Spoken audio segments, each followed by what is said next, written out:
মিথ্যে কথা, শঙ্খ ঘোষের লেখা।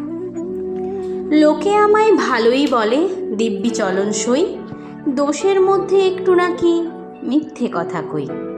ঘাটশিলাতে যাবার পথে ট্রেন ছুটেছে যখন, মায়ের কাছে বাবার কাছে করছি বকম বকম।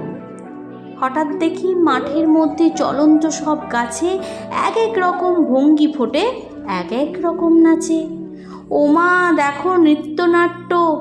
যেই বলেছি আমি, মা বকে দেয়, বড্ড তোমার বেড়েছে ফাজলামি। চিড়িয়াখানার নাম জানো তো আমার সেজ মেশর, আদর করে দেখিয়ে দিলেন পশুরাজের কেশর। কদিন পরে চুন খসানো দেয়াল জুড়ে একই ঠিক অবিকল সেই রকমই মূর্তি যেন দেখি। ক্লাসের মধ্যে যেই বলেছি সুরঞ্জনার কাছে, জানিস আমার ঘরের মধ্যে সিংহ বাঁধা আছে।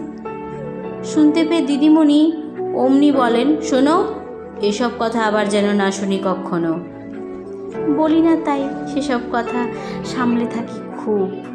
কিন্তু সেদিন হয়েছে কি এমনই বেয়াকুব, আকাশ পাড়ে আবারও চোখ গিয়েছে আটকে, শরৎ মেঘে দেখতে পেলেন রবীন্দ্রনাথকে। নমস্কার।